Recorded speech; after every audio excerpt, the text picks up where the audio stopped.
very well.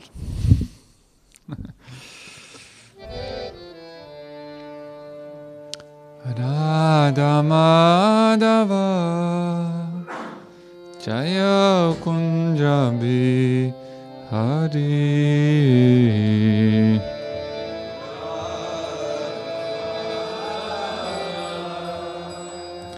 Jaya Kunjabi Hari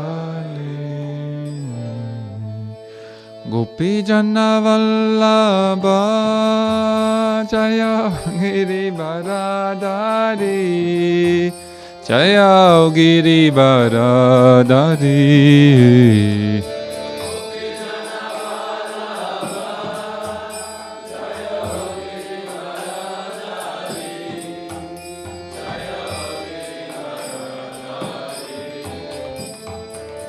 Yashodanandana Jaya Ubraja Jana Ranjana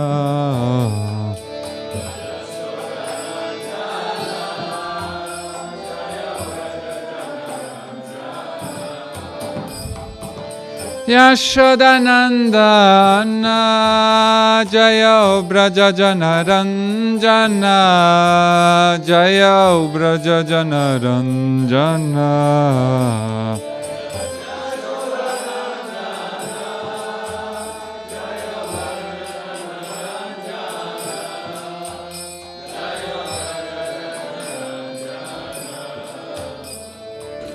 Yamuna Tiravanachari Jaya Kunjabi Hari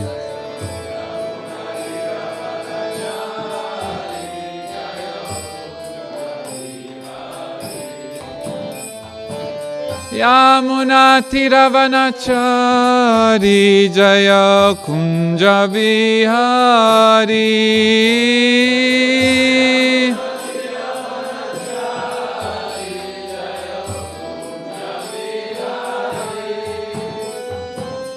Radha Madhava Jaya Kunjabi Hari Jaya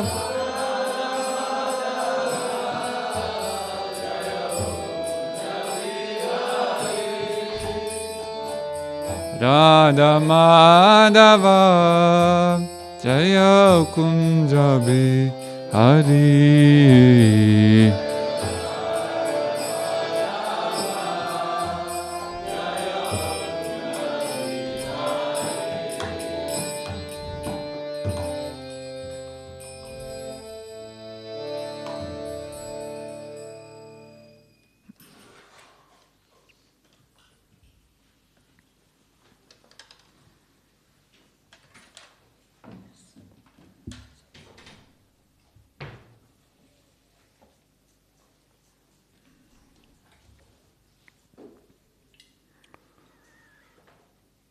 Om Namo Bhagavate Vasudevaya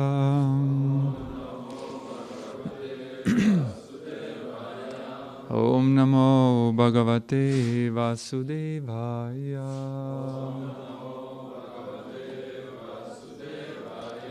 Om Namo Bhagavate Vasudevaya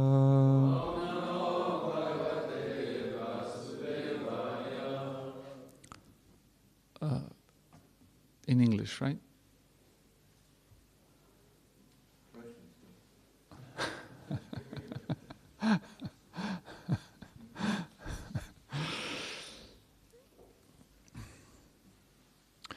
So we're reading from Srimad Bhagavatam. This is 8th canto, which is entitled, I forgot again, Withdrawal of the Cosmic Creations.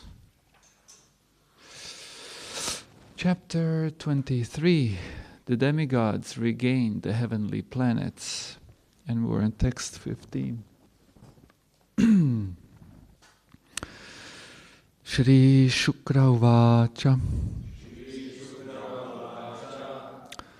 Kutastat Karma Vaishamyam Yasya Karmeshvaro Bhavan Yagyesho yagya purusha sarva bhavena pujitaha. Shri Shukra uvacha kutastat karma vaishamyam yasya karmeshvaro bhavan yagyesho yagya purusha sarva bhavena pujitaha.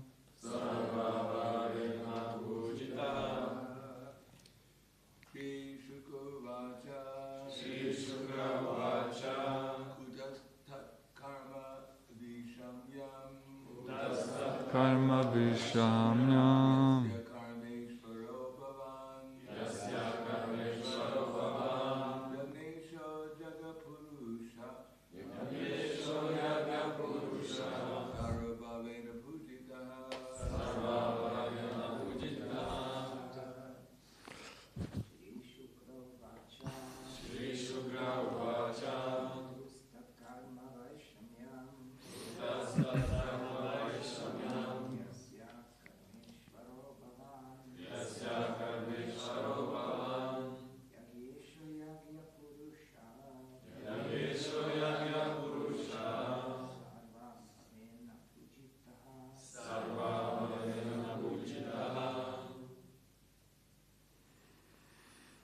Matajis.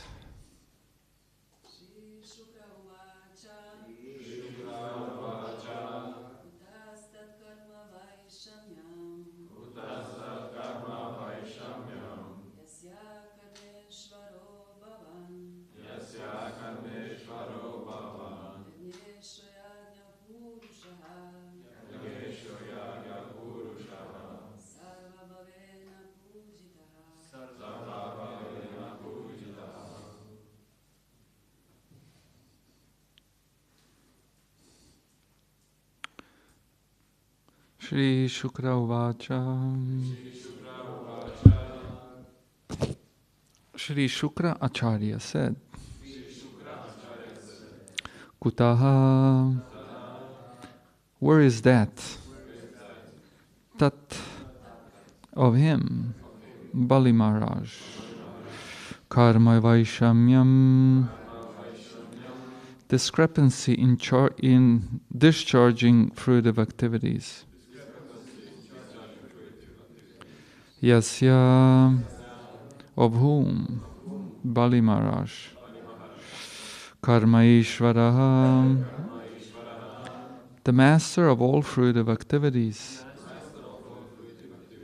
Bhavan, your lordship. Yagyaishaha, you're the enjoyer of all sacrifices. Yagya Purushaha, you are the person for whose pleasure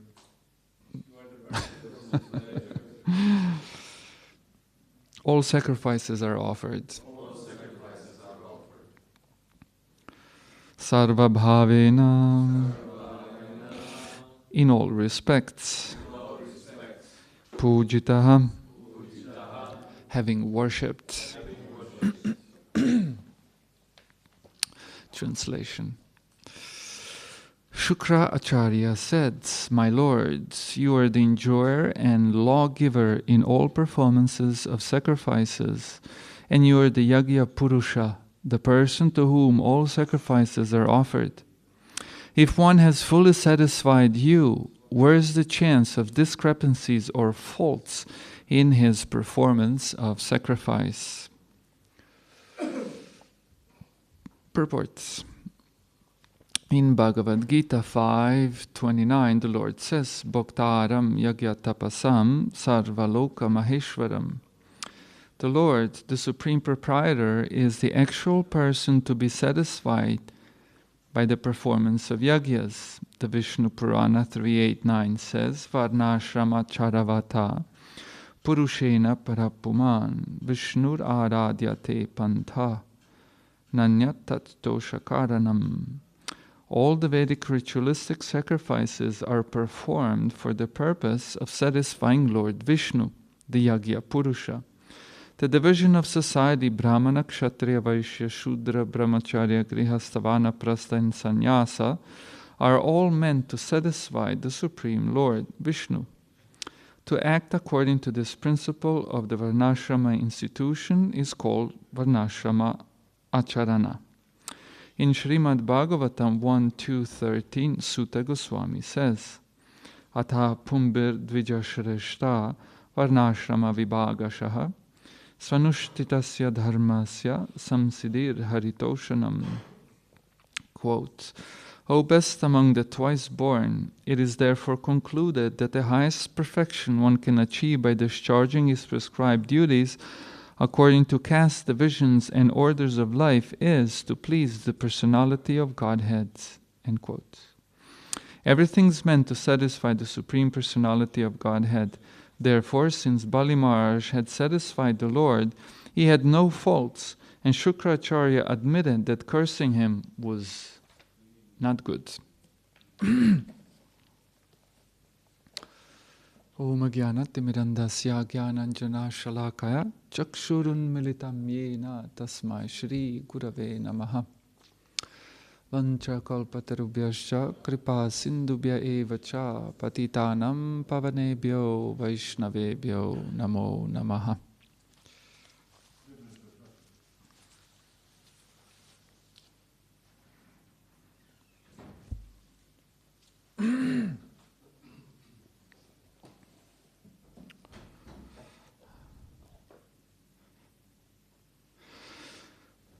So Vishnu has asked the question, and Shukracharya has given the answer. The answer that Shukracharya gave indicates that he got it. So he's understood the things as they are. Prior to this, Shukracharya's view of the situation was incorrect. As they say, partial truth is dangerous and often could be even questioned whether it is truth at all. Depends what kind of context it's placed in. And so what Shukracharya, the way he acted, the way he thought, was an inferior truth and therefore dangerous, a partial truth.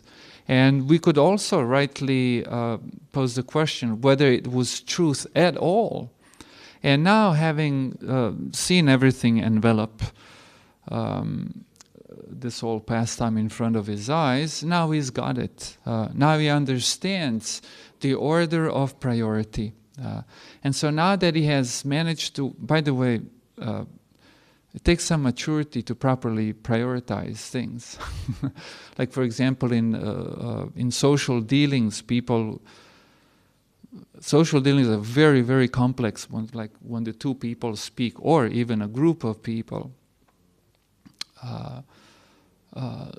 Social awkwardness is also inability to prioritize things. And so the jokes, the gestures, the expressions of the face may be inappropriate and therefore not conducive to the social contact. So this prioritizing takes place on all different platforms. We see that, for example, Arjuna was in his conversation, as it is recorded, especially in the beginning of the Bhagavad Gita. Arjuna was right, but Krishna was way more right. And so, like when we think of that conversation between Krishna and Arjuna, we can see how concept in the head of a person as to what is moral or what is correct or what is appropriate or what is more true formulate according to many different things, but definitely according to the position of the consciousness of the person. So a very, very selfish person into their account of as to what the situation is and how to interpret it and understand it, they take just themselves into the calculation. And then a little bit better than that is to take into consideration a whole group of people. But then ultimately what we find in the Bhagavad Gita, that there is a transcendental plane from which things are looked at. And Arjuna is sort of criticized by Srila Prabhupada in Prabhupada's commentaries to some of the verses in the Bhagavad Gita, to have fallen onto the bodily platform. What does that mean? That means that he was taking into consideration only things that are pertinent to the body. He had not taken into consideration something more than that. And so in the conversation between Krishna and Arjuna, Krishna's pulling Arjuna from his little world into a way larger world, a way broader view of the situation. And this is God's view, transcendental view. And ultimately, Bhagavad Gita turns out to do lots of good to Arjuna. Of course, Arjuna is associate of Krishna, and I don't want to come across as if I am putting down Arjuna in some ways, but at least that's the kind of a role that Arjuna played in the Bhagavad Gita in his conversation with Krishna. And what we find that when Srila Prabhupada came to the States, a lot of people had a lot of issues with the book, the Bhagavad Gita. And furthermore, with Srila Prabhupada's teachings on the Bhagavad Gita, as they were incapable of taking into consideration a way larger picture. For them, the most important thing was peace, brother. Let's not fight. Let's smoke pot. You know what's pot? Yeah.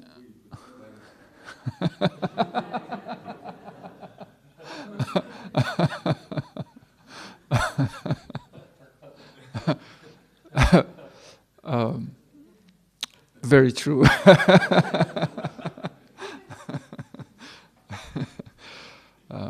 Do you know what pot is? Ganja, you know. Smoking pot means to smoke ganja, marijuana. Okay, just for the sake of translation, that I don't know how you translated that. It just occurred to me.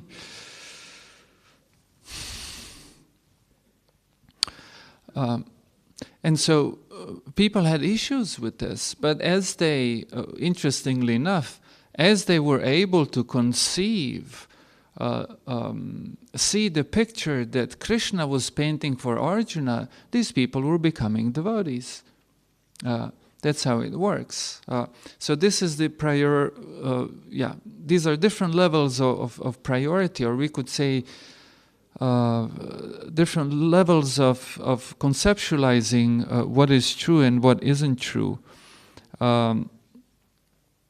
So what Shukracharya has understood here is actually very important, and this is probably the most important element in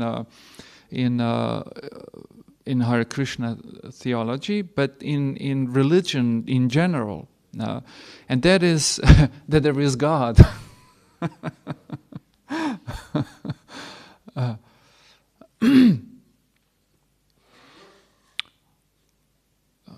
If one has understood this much, one has understood quite a bit. And so Shukracharya has understood that there is a Supreme Personality of Godhead. And okay, what the hell does that mean?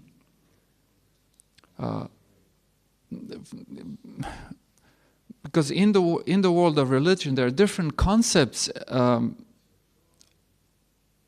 of God or of divinity. So, there's the monotheistic concept, and there's the polytheistic concept, where there's many of gods.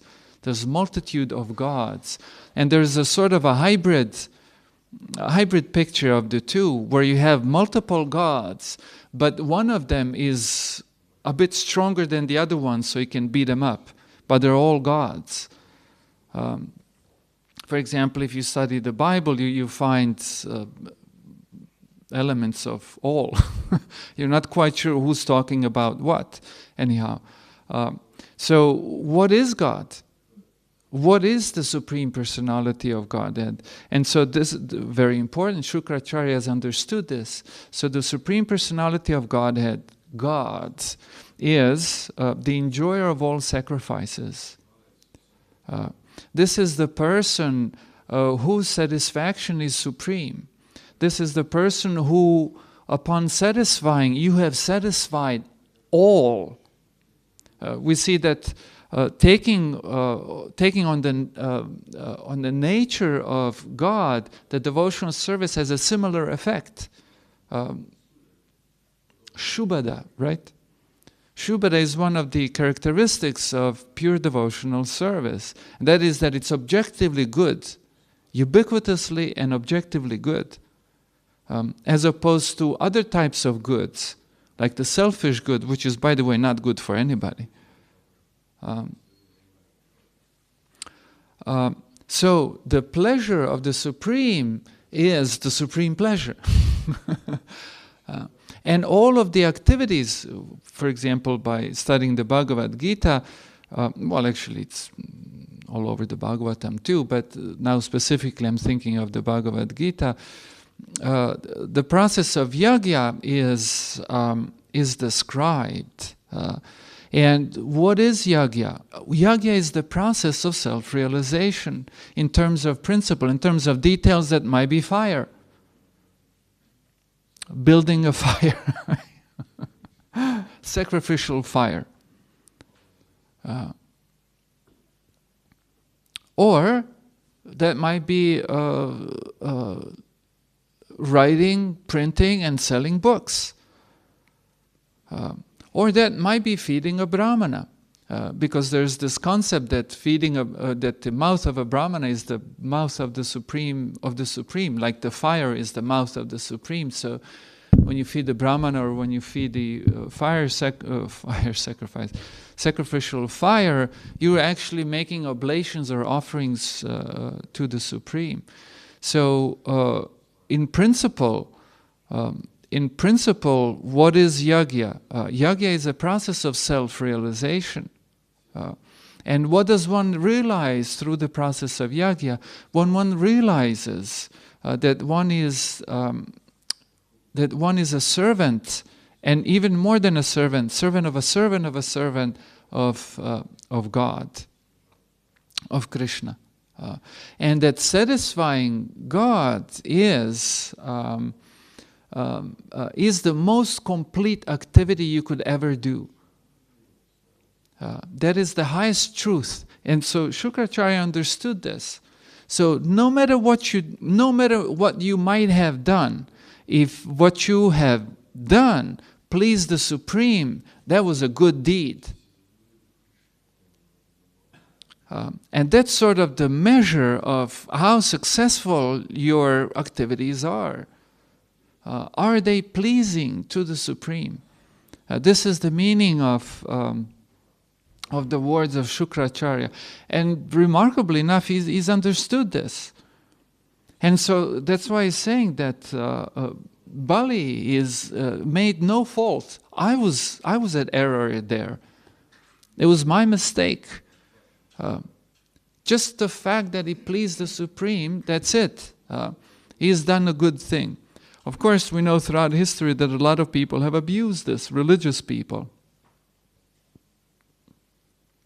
That in the name of pleasing the Supreme, so no matter what you do, right? This is the formula. No matter what you do, if what you have done pleased the Lord, it was a good deed. And then, in the name of pleasing the Lord, religious people throughout history have been doing dumb stuff, which we could question how pleasing was to the Supreme.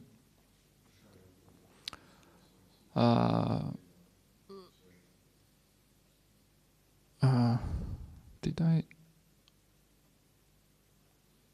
Yeah, I did. I threw that in too.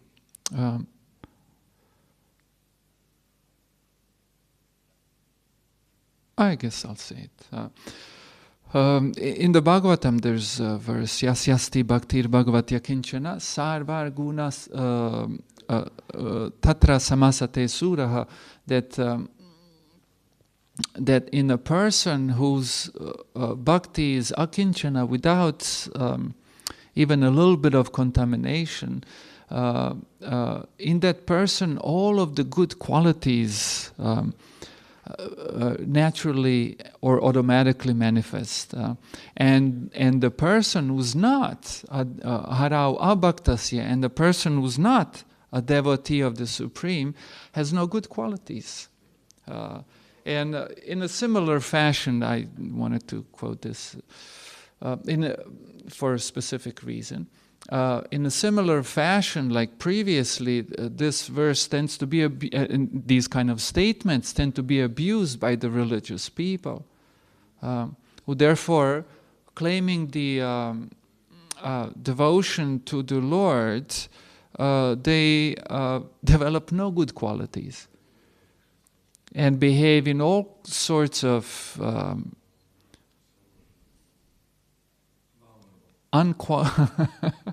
abominable ways, poor quality of behavior.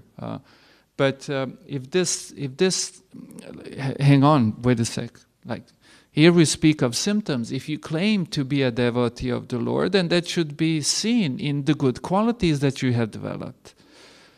And if such qualities are lacking, then what's really lacking there is devotion to the Supreme. Or the person has, I don't know, devotion for what? Must have conceived of Supreme as something else. Hare Krishna. So in a similar way, throughout history, people have been abusing these religious concepts to the point that if you mention something like this, that no matter what you might have done, if it pleased the Lord, it was a good deed. People just cringe at this. Like, wow, man, here's a horde of fanatics. Throw that in there for good measure. Srila Prabhupada gave the example of the stomach, like the Supreme Person, like the stomach. All the parts of the body, in this particular analogy, of course, work to get the food and then bring the food to the mouth just to feed the stomach. Just to feed the stomach. And by doing this, the whole body prospers. And so if we truly are serving the Supreme, that should be seen in the prosperous body. I'm not talking about physical body. In other words, the good effects should be obvious. Not that in the name of devotion to God, we have all kinds of things falling apart. Very unfriendly, horrible relationships.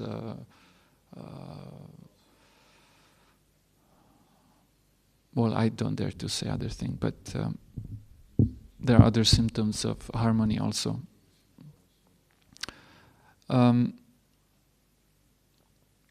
So that is the position of the Lord. And if we truly are pleasing Krishna, then that will be obvious in all the good effects that follow.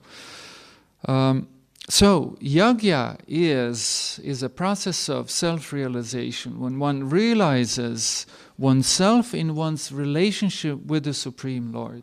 And in that sense, one realizes oneself in a relationship with everyone and everything else. One understands one's own position.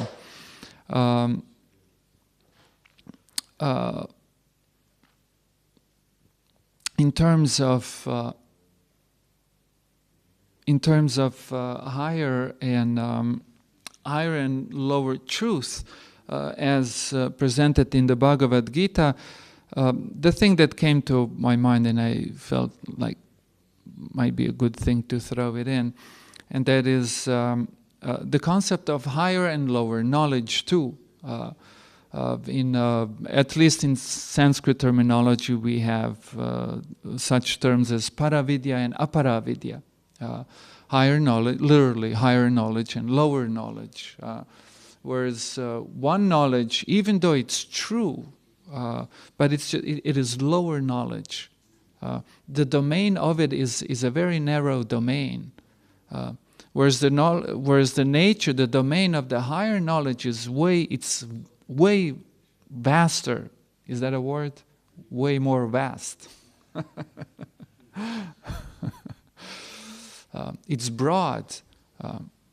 And so therefore, higher knowledge is higher knowledge. And so what is the lower knowledge? The lower knowledge is a mere knowledge of mechanisms.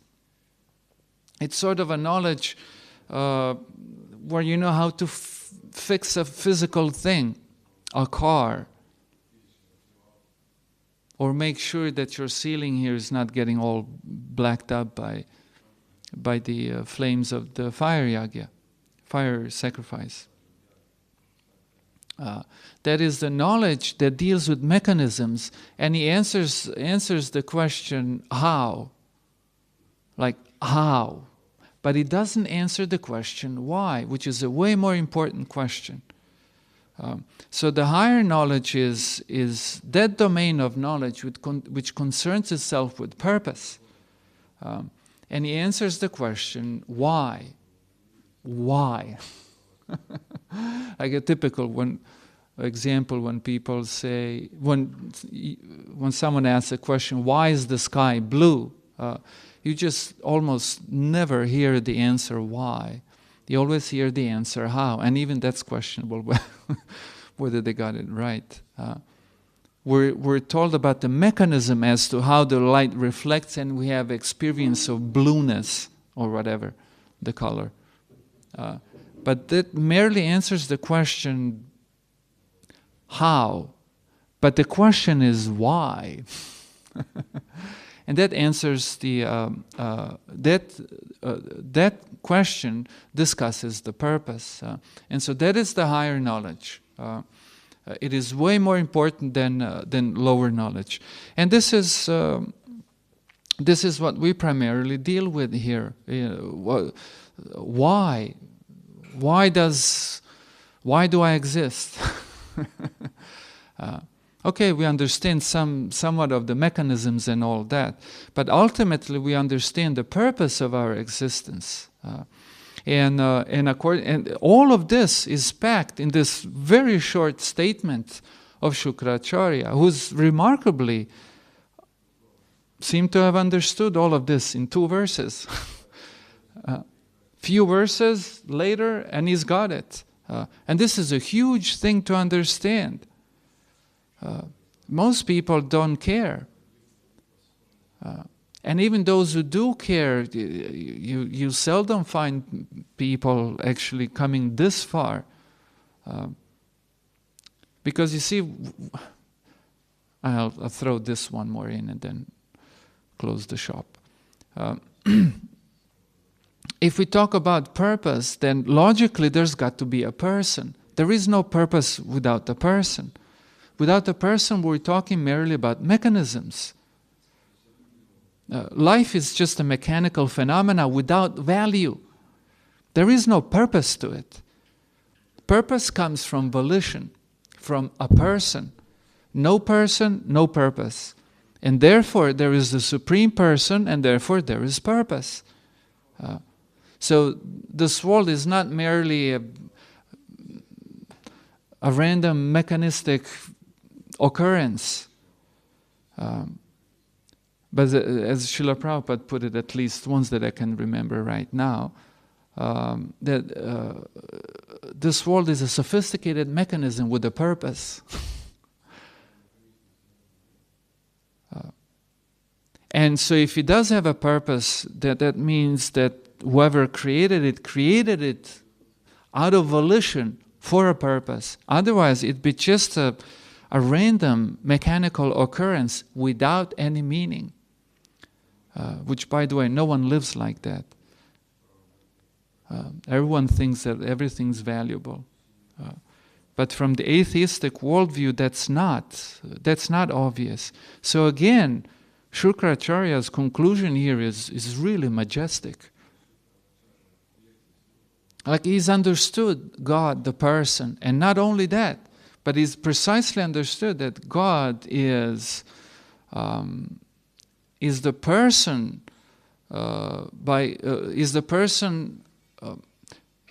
whose pleasure spells ultimate meaning and ultimate value. And in all objective ways, not in the ways in which Shri Panchatattva ki jai, in which confused and conditioned people misrepresent religion, making it look really, really bad. Okay, Om Tat Sat. Any questions or comments, perhaps? Yes. Hare Krishna.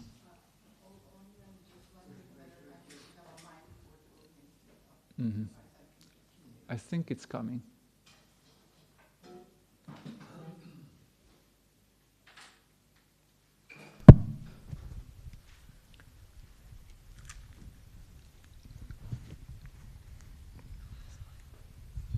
Hare Krishna, thank you so much for all this inspiring class. I just want to ask regarding higher and lower knowledge. Sometimes I see with my colleagues who are who are not devotees, but just maybe scientists or something, they have a very healthy approach to like how to take care of their bodies and things. And it's very nice, like they are very healthy and like that. And sometimes there is lack of knowledge of God. But then also in our movement, I also see that devotees often neglecting these needs of body and considering this as Maya, and they are not so healthy physically, and in that regard it's very difficult to convince somebody to become devotee. So what could be a good approach to understand lower knowledge in order to be able to also understand higher knowledge? What is the healthy correlation between this kind of knowledge? Two kinds. Thank you. Well, it's interesting that in our tradition we have this concept of connect and disconnect. Whereas the purpose of disconnect is really to connect, but to connect properly.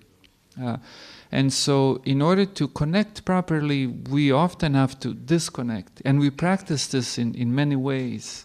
Like naturally, a man and a woman typically attract each other, and in ways which are not healthy, like not a good connection. So, okay, let's disconnect. If I'm too close there, I'm just connecting in really bad ways and it messes up everything. So let me disconnect. But then if that disconnection is lasting a very long time, then the disconnection becomes the standard. But we disconnect from this world not because there's something wrong with the world, but because there's something wrong with us. Like we have to sort ourselves out right before we can relate to the world right. And yagya, by the way, is a process through which we do this. You use everything in Krishna's service. And by doing this, you realize that everything belongs to Krishna. You realize that you're a servant of Krishna, that nothing belongs to you, and you have an experience. You have a superior experience where you're actually connected to things, beings, and whatnot. But this connection now is good, is wholesome. It's not a connection that results in destruction. That's why typically in religion as a phenomenon, and specifically now in the Hare Krishna movement, we do have this kind of disconnect. Like you pull away from sometimes even some commodities that otherwise you would offer to your body. So that's there. That's one thing. And so that's not a small thing to balance, by the way. That's no small thing to balance. And we have seen, without going into details, that that as these different elements establish themselves as culture, then we have cultural clashes within Krishna consciousness.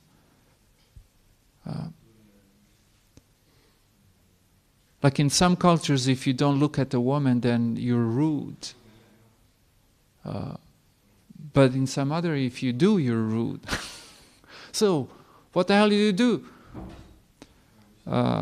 It's a small example, but there's way more complex examples of it.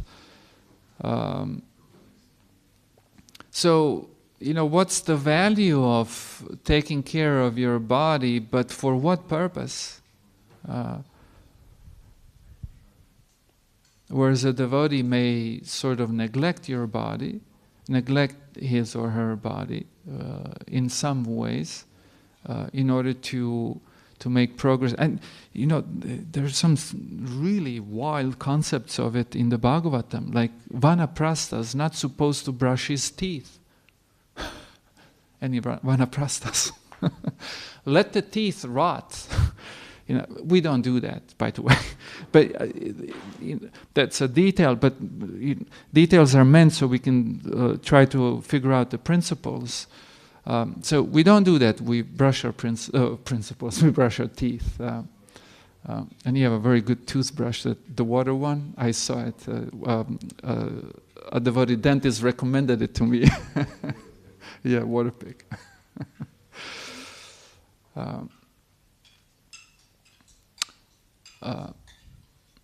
So, and I know in my own life, when I joined the temple, I jumped out of a frying pan. That's how I felt, because I was connected really bad. And then I had to pull away from everything. And then many years later did I shyly, slowly start to, wiggle out my head and what else is there? And then interact with the world in ways which are hopefully Krishna conscious, for the benefit of my own and everything around me. So it is somewhat of a complex issue like that. And the journey is not quite linear, It goes left, right, up, down, forward, backward. From person to person, it becomes very, very complex.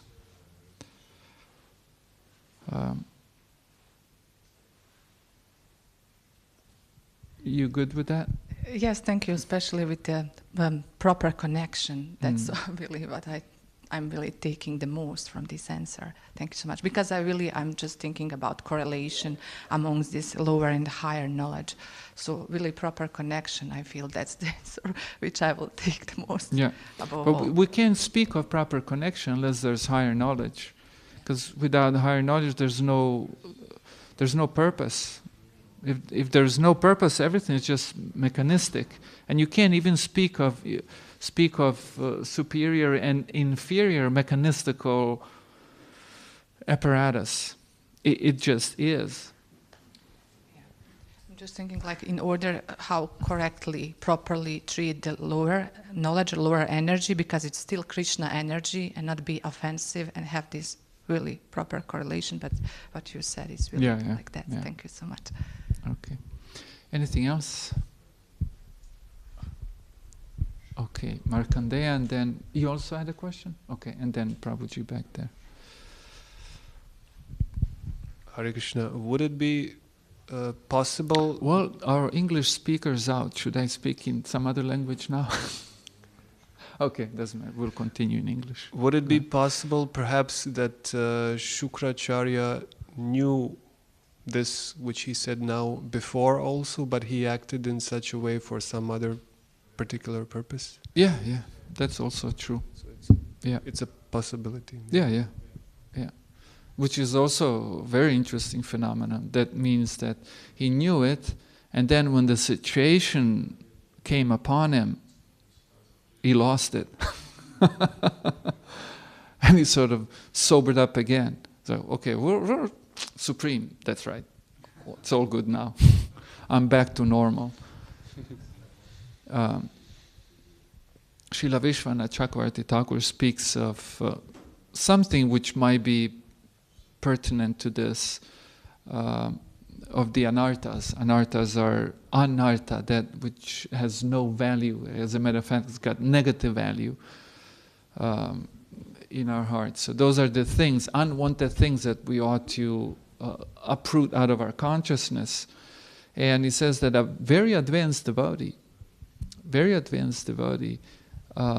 has anarthas, but keeps the anarthas at bay. Like they're underground. But occasionally they may, sort of slip out and puts them back, under the lid, put the lid back on the anarthas, get back in.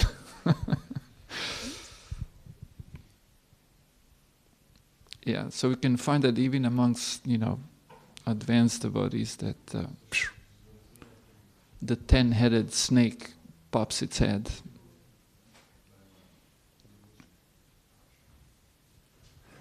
Okay, can you pass the mic right there? Dear Maharaj, thank you for coming to Slovenia. I don't know if you remember me, Mukunda Das is my name. I remember you very well. And I think, did you send me a Facebook request, friend request recently? Yes. Yeah. We've met in 2003 in Los Angeles with Sridhar Swami. Yeah. We met before that. We met here in Slovenia. Yeah. So that's when I bought my special attire in 2000 in the shop above Govinda's. I would like to thank you really for coming and apologize I wasn't able to come previously. Just wanted to know how long you will be here till today or longer? Well, sometime later today we'll leave down south to some town which the name of which I keep forgetting. Brežice. To the farm. Yeah. Okay.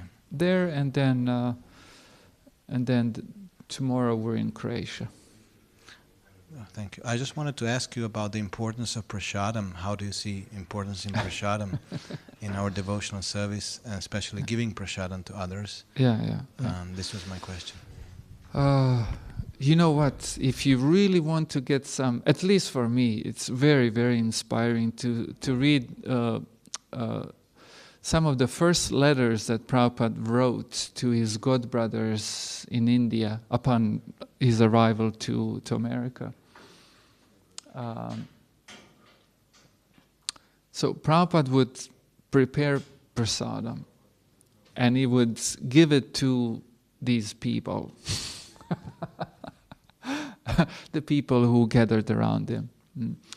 And they would take prasadam. They would just eat, they were hungry hippies, and they'd be just devouring it, And then Prabhupada would very often clean afterwards. So he would cook, serve, and clean, which is quite amazing.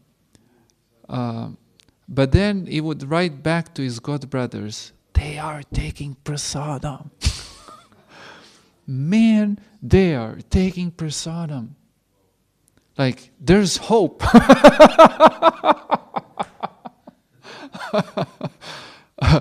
Prabhupada was so happy. It was hard to imagine. So I was a temple president for 13 years. That was my service. And I really had a hard time sorting out in my own head all the people would come to take advantage of our Sunday feast. Like they would just pig out. How do you translate pig out? Means like pigs devour insane amounts of prasadam. All right. But then before they would go, they would bring with them containers, like giant containers, you know, to pack as much prasadam as they could with them, just because it was free. And go with it. It was such a struggle in my mind, you know, whether that's good for them, for us, for everybody, for the whole situation. Like what, okay, you know, we can absorb 2 or 3 of such guys, but this is Southern California, you know, San Diego. There's thousands and thousands of homeless people. Like homeless people from all over the states, they want to go to Southern California where it's warm all year round. You know, being homeless there is no biggie. You know, you shower on the beach, you use public toilets, you sleep wherever you want. It's not cold. It's like a homeless paradise. So I was thinking, what will this turn into?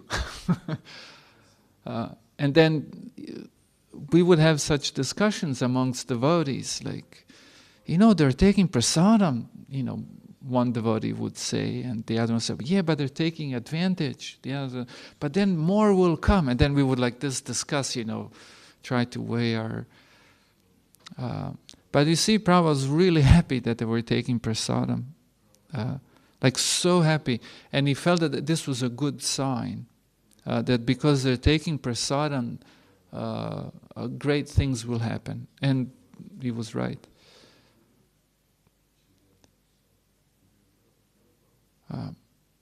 So we ourselves honor prasadam and we distribute prasadam also. That's one of the family businesses. I have a question in relation to the temple or a house or whatever. Is the importance of the person as the cook? I remember Prabhupada says the most advanced devotee should be the cook because he's, you know, giving his consciousness into the food. So how did you see that as a temple president? Who was your cook, or how did, I mean, just a question. Well, you see, the interesting thing is that in modern times, cooks are Shudras in modern times. I'm not talking about devotees, like in general concept of cook is a Shudra. But in the Vedic cultural paradigm, Brahmanas were the cooks. And even the kings would hire Brahmanas to cook. So there was a Brahminical activity. And partly because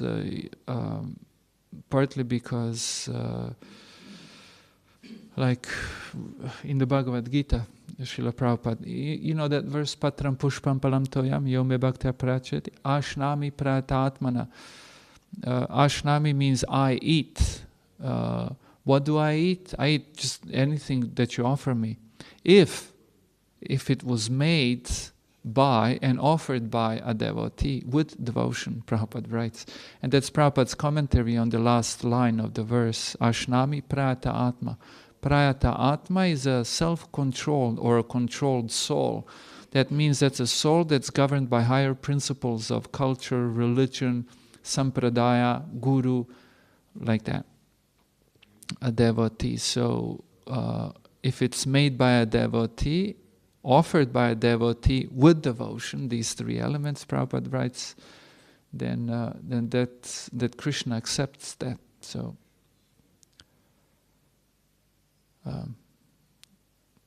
there is some importance to who cooks.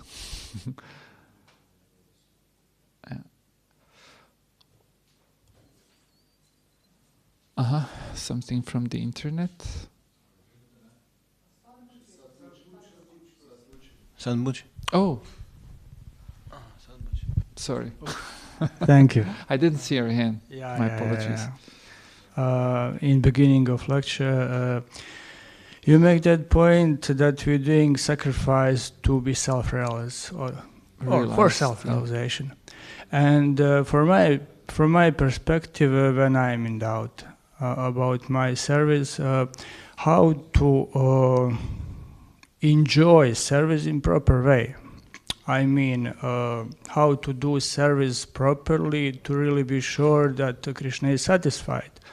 I mean, we can chant or read Prabhupada's books to relax because we have a lot of service today, or we can really take advantage of it. We can take prasadam to make advantage of progress or enjoy prasadam. We can do kirtan to enjoy kirtan or to reach for whole name.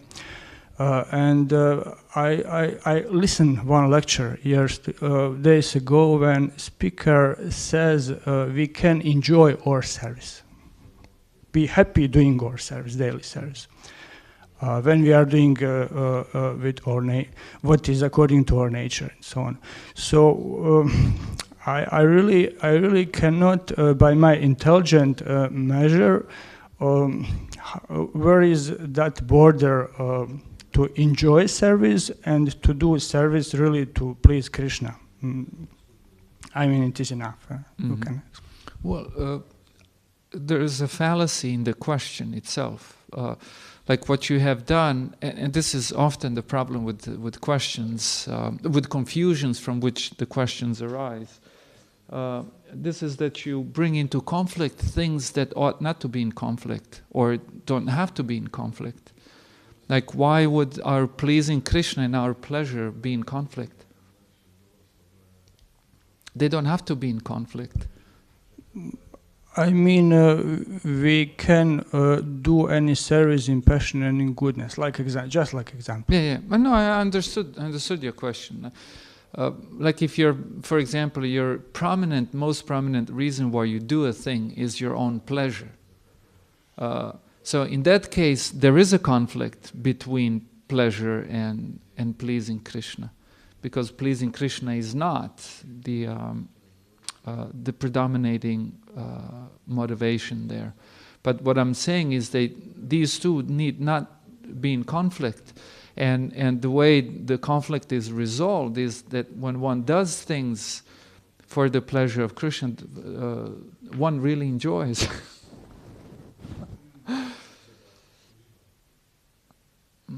But you see, only in initial stages of Krishna consciousness does one think, okay, let me now please Krishna. Okay, a whole day I was doing something else, now let me please Krishna.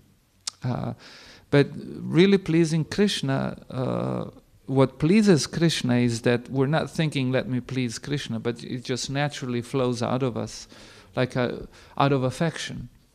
That's why it's called devotional service, because it comes out of devotion. That devotion is our pleasure. You can't really separate the two. So the pleasure and the pleasing of Krishna are one thing. But that comes with time as we sort of wake up to who we are.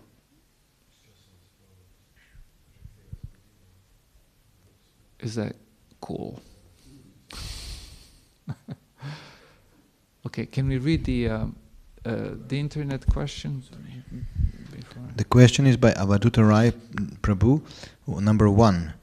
Gita in the Bhagavatam advises us to see things equally. Is that Avaduta Rai from Serbia? Yes, I think so. Okay, this will be irrelevant technical question. Let's hear it. But how to see good? This is my greetings to Avaduta Rai. But how to see good and evil equally? Sorry. Gita in the Bhagavatam advises us to see things equally. Equally. But how to see good and evil equally? The second good and evil equally. Yes. Okay. Is the second question related, or should I first tackle this? No, I think this first is not related to the second. Okay, yeah. Yeah, because I was just reading Jung. It's interesting to see how Jung came to this conclusion by his own thinking and studying and reading, anyhow, he had these exercises of active imagination where he would bring like these two opposing elements just to realize that they're part of himself, and the himself is part of everything. So Yeah, everything's within Krishna. So there was, I'll give one example. In Maribor, we were in Maribor, I gave that lecture there. Like what's the nature of destruction that results in construction? Is that destruction or construction?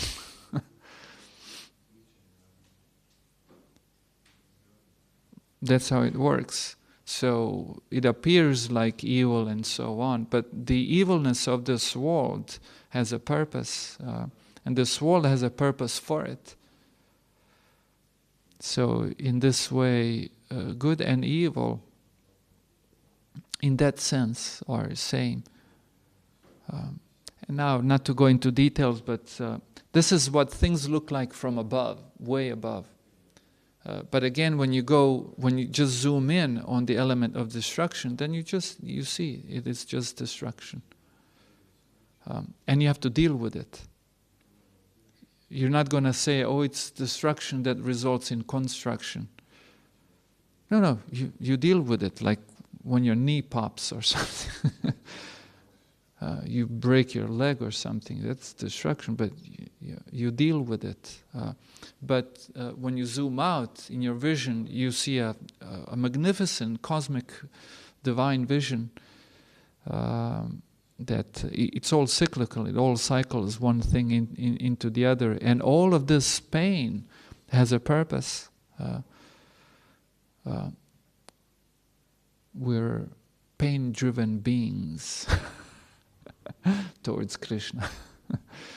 That's one example. And what's the second question?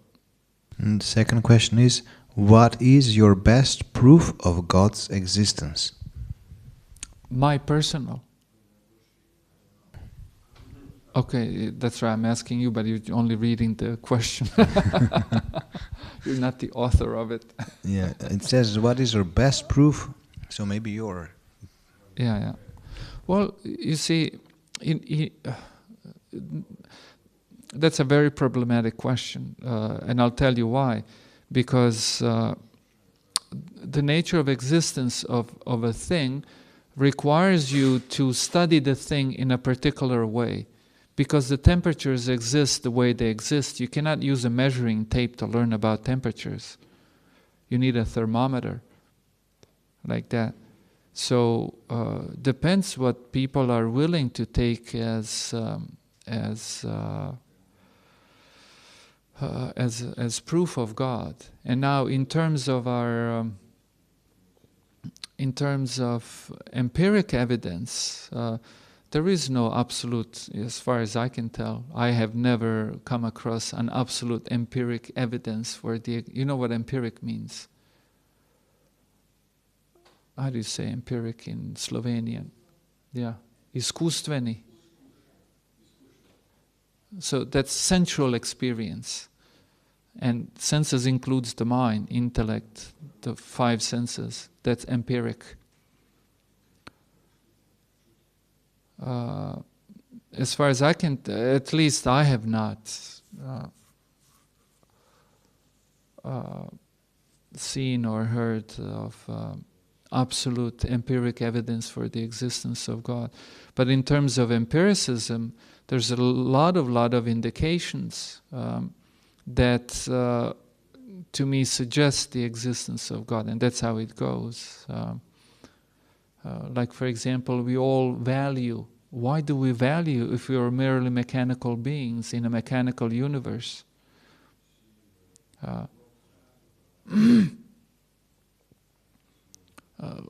How do we get to talk about objective morality? Where's the objective morality? And yet we all have a sense of objective morality and demand things such as justice. But all of this has to come from a purpose, and there's no purpose without the person. And none of us lives like that, purely mechanically. No, when injustice is done to us, we cry. We demand justice. Like that. And then there's the Pascal's wager. I assume you all know Pascal's wager. If there is no God, then, anyways,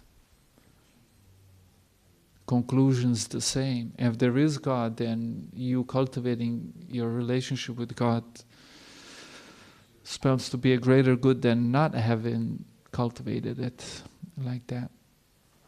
But ultimately, there are some discussions that Prabhupada had with his disciples, and he would ask these kind of questions, and what the answers that he would often accept were answers that related to devotees' own experiences, where devotees would say, "I have had such and such experience," which is not, absolute proof, but